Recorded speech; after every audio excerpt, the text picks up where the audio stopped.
Pernahkah kamu mendengar tentang seorang ulama besar yang pura-pura gila demi menghindari jabatan tinggi kerajaan?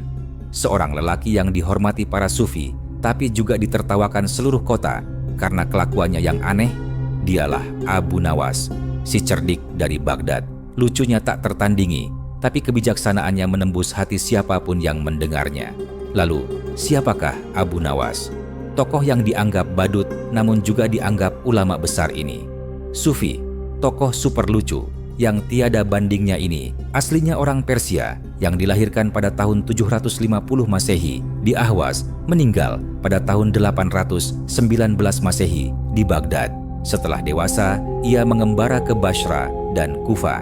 Di sana, ia belajar bahasa Arab dan bergaul rapat sekali dengan orang-orang Badui padang pasir.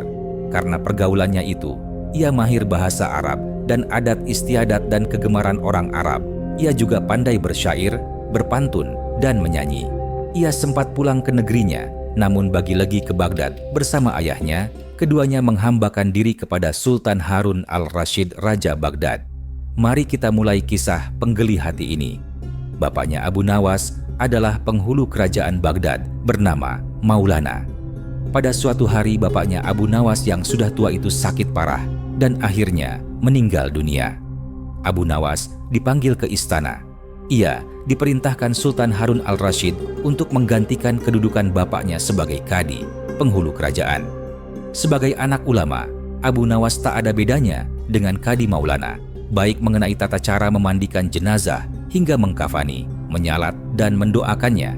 Maka Sultan bermaksud mengangkat Abu Nawas menjadi kadi atau penghulu menggantikan kedudukan bapaknya.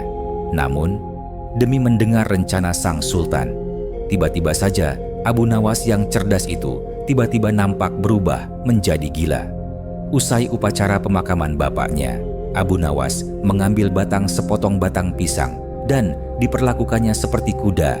Ia menunggang kuda dari batang pisang itu sambil berlari-lari dari kuburan bapaknya menuju rumahnya. Orang yang melihat menjadi terheran-heran dibuatnya. Pada hari yang lain, ia mengajak anak-anak kecil dalam jumlah yang cukup banyak untuk pergi ke makam bapaknya. Dan di atas makam bapaknya itu, ia mengajak anak-anak bermain rebana dan bersuka cita. Kini semua orang semakin heran atas kelakuan Abu Nawas itu. Mereka menganggap Abu Nawas sudah menjadi gila karena ditinggal mati oleh bapaknya. Pada suatu hari ada beberapa orang utusan dari Sultan Harun al-Rashid datang menemui Abu Nawas. "Hai Abu Nawas, kau dipanggil Sultan untuk menghadap ke istana," kata wazir utusan Sultan. "Buat apa Sultan memanggilku? Aku tidak ada keperluan dengannya," jawab Abu Nawas dengan entengnya seperti tanpa beban. "Hai Abu Nawas, kau tidak boleh berkata seperti itu kepada rajamu." "Hai wazir, kau jangan banyak cakap. Cepat ambil ini kudaku ini dan mandikan di sungai supaya bersih dan segar," kata Abu Nawas sambil menyodorkan sebatang pohon pisang yang dijadikan kuda-kudaan. Si wazir hanya geleng-geleng kepala melihat kelakuan Abu Nawas. "Abu Nawas, kau mau apa tidak menghadap Sultan?" kata wazir. "Katakan kepada rajamu, aku sudah tahu, maka aku tidak mau," kata Abu Nawas. "Apa maksudnya Abu Nawas?" tanya wazir dengan rasa penasaran.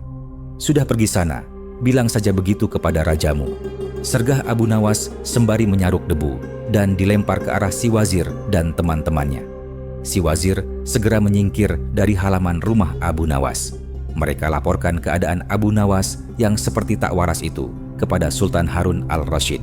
Dengan geram Sultan berkata, "Kalian bodoh semua, hanya menghadapkan Abu Nawas kemari saja tak becus. Ayo, pergi sana ke rumah Abu Nawas, bawa dia kemari dengan sukarela ataupun terpaksa." Si wazir segera mengajak beberapa prajurit istana dan pada pasca Abu Nawas dihadapkan di hadapan raja. Namun, lagi-lagi di depan raja Abu Nawas berlagak pola bahak, tingkahnya ngeluyul ugalan tak selayaknya berada di hadapan seorang raja. Abu Nawas bersikaplah sopan, tegur Baginda. "Ya Baginda, tahukah Anda?" "Apa Abu Nawas?" "Baginda, terasi itu asalnya dari udang. Kurang ajar kau menghinaiku Nawas." "Tidak Baginda, siapa bilang udang berasal dari terasi?" Baginda merasa dilecehkan. Ia naik pitam dan segera memberi perintah kepada para pengawalnya. Hajar dia, pukuli dia sebanyak 25 kali. Wah, Abu Nawas yang kurus kering itu akhirnya lemas tak berdaya dipukuli tentara yang bertubuh kekar. Usai dipukuli, Abu Nawas disuruh pulang istana. Ketika sampai di pintu gerbang kota, ia dicegat oleh penjaga. "Hai Abu Nawas, tempo hari ketika kau hendak masuk ke kota ini, kita telah mengadakan perjanjian. Masa kau lupa pada janjimu itu? Jika engkau diberi hadiah oleh Baginda, maka engkau berkata, 'Aku bagi 2. Engkau 1 bagian, aku 1 bagian.' Nah, sekarang mana bagianku itu? Hai penjaga pintu gerbang, apakah kau benar-benar menginginkan hadiah Baginda yang diberikan kepadaku tadi?" "Iya, tentu itu kan sudah merupakan perjanjian kita." "Baik, aku berikan semuanya, bukan hanya 1 bagian." "Wah, ternyata kau baik hati Abu Nawas. Memang harusnya begitu. Kau kan sudah sering menerima hadiah dari Baginda." Tanpa banyak cakap lagi, Abu Nawas mengambil sebatang kayu yang agak besar. Lalu orang itu dipukulnya sebanyak 25 kali. Tentu saja orang itu menjerit-jerit kesakitan dan menganggap Abu Nawas telah menjadi gila. Setelah penunggu gerbang kota itu klenger Abu Nawas meninggalkannya begitu saja, ia terus melangkah pulang ke rumahnya. Sementara itu, si penjaga pintu gerbang mengadukan nasibnya kepada Sultan Harun al-Rasyid. "Ya, Tuanku Syah Alam, ampun beribu ampun. Hamba datang kemari mengadukan Abu Nawas yang telah memukul hamba sebanyak 25 kali tanpa suatu kesalahan. Hamba mohon keadilan dari Tuanku Baginda." Baginda segera memerintahkan pengawal untuk memanggil Abu Nawas. Setelah Abu Nawas berada di hadapan Baginda, ia ditanya, "Hai Abu Nawas, benarkah kau telah memukuli penunggu pintu gerbang kota ini sebanyak 25 kali pukulan?" Berkata Abu Nawas, "Ampun Tuanku, hamba melakukannya karena sudah sepatutnya dia menerima pukulan itu." "Apa maksudmu? Coba kau jelaskan sebab-musababnya kau memukuli orang itu," tanya Baginda. "Tuanku," kata Abu Nawas, "hamba dan penunggu pintu gerbang ini telah mengadakan perjanjian bahwa jika hamba diberi hadiah oleh Baginda, maka hadiah tersebut akan dibagi 2. 1 bagian untuknya, 1 bagian untuk saya. Nah, pagi tadi hamba menerima hadiah 25 kali pukulan, maka saya berikan pula hadiah 25 kali pukulan kepadanya." "Hai penunggu pintu gerbang, benarkah kau telah mengadakan perjanjian seperti itu dengan Abu Nawas?" tanya Baginda. "Benar Tuanku," jawab penunggu pintu gerbang.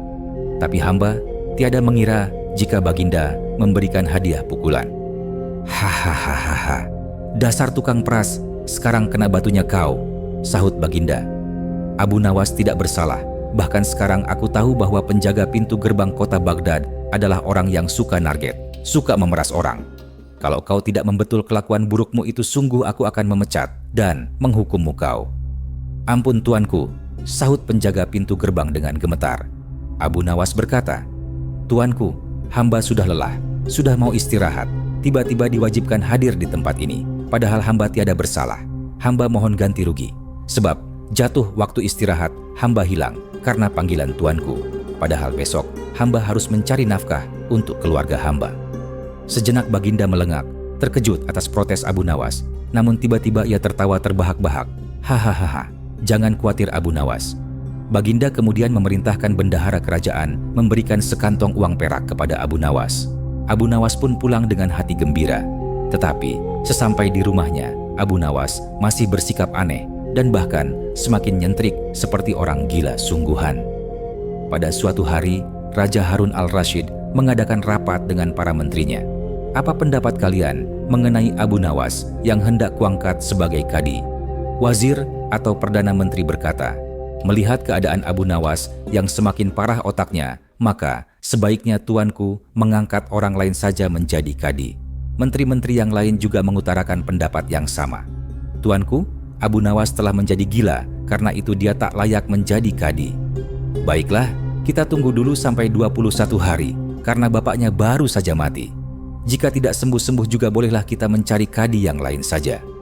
Setelah lewat 1 bulan Abu Nawas masih dianggap gila, maka Sultan Harun al-Rasyid mengangkat orang lain menjadi kadi atau penghulu kerajaan Baghdad. Konon dalam suatu pertemuan besar ada seseorang bernama Polan yang sejak lama bermimpi menjadi kadi.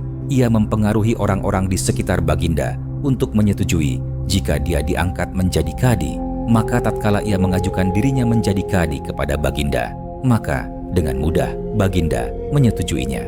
Begitu mendengar Polan diangkat menjadi kadi, maka Abu Nawas mengucapkan syukur kepada Tuhan. Alhamdulillah, aku telah terlepas dari balak yang mengerikan. Tapi sayang sekali, kenapa harus Polan yang menjadi kadi? Kenapa tidak yang lain saja? Mengapa Abu Nawas bersikap seperti orang gila? Ceritanya begini. Pada suatu hari, ketika ayahnya sakit parah dan hendak meninggal dunia, ia panggil Abu Nawas untuk menghadap. Abu Nawas pun datang, mendapati bapaknya yang sudah lemah lunglai. Berkata, bapaknya, "Hai anakku, aku sudah hampir mati. Sekarang ciumlah telinga kanan dan telinga kiriku." Abu Nawas segera menuruti permintaan terakhir bapaknya. Ia cium telinga kanan bapaknya, ternyata berbau harum, sedangkan yang sebelah kiri berbau sangat busuk. "Bagaimana anakku? Sudah kau cium?" "Benar bapak." "Ceritakan dengan sejujurnya, baunya kedua telingaku ini." "Aduh pak, sungguh mengherankan. Telinga bapak yang sebelah kanan berbau harum sekali, tapi yang sebelah kiri kok baunya amat busuk." "Hai anakku Abu Nawas, tahukah apa sebabnya bisa terjadi begini?" "Wahai bapakku, cobalah ceritakan kepada anakmu ini." Berkata Syekh Maulana, "Pada suatu hari datang dua orang mengadukan masalahnya kepadaku. Yang seorang aku dengarkan keluhannya, tapi yang seorang lagi karena aku tak suaka, maka tak ku dengar pengaduannya. Inilah resiko menjadi kadi, penghulu. Jika kelak kau suka menjadi kadi, maka kau akan mengalami hal yang sama. Namun, jika kau tidak suka menjadi kadi, maka buatlah alasan atau makad agar kau tidak dipilih sebagai kadi oleh Sultan Harun al-Rasyid. Tapi tak bisa tidak, Sultan Harun al-Rasyid pastilah tetap memilihmu sebagai kadi." Nah, itulah sebabnya Abu Nawas pura-pura menjadi gila, hanya untuk menghindarkan diri agar tidak diangkat menjadi kadi, seorang kadi atau penghulu. Pada masa itu, kedudukannya seperti hakim yang memutus suatu perkara. Walaupun Abu Nawas tidak menjadi kadi, namun dia sering diajak konsultasi oleh sang raja untuk memutus suatu perkara. Bahkan ia kerap kali dipaksa datang ke istana hanya sekedar untuk menjawab pertanyaan Baginda Raja yang aneh-aneh dan tidak masuk akal. Teman-teman, dari kisah ini kita belajar bahwa kecerdikan kadang lebih kuat dari kedudukan dan hikmah bisa datang dari tawa. Abu Nawas mengajarkan kita, jangan tergesa menilai orang dari luar, karena di balik kegilaan mungkin tersimpan kebijaksanaan yang luar biasa. Jika kamu suka kisah ini, jangan lupa like, subscribe, dan share agar lebih banyak orang tahu betapa luar biasanya kisah Abu Nawas, sang ulama jenaka yang membuat raja pun berpikir ulang. Sampai jumpa di kisah penuh hikmah berikutnya. Wassalamualaikum warahmatullahi wabarakatuh.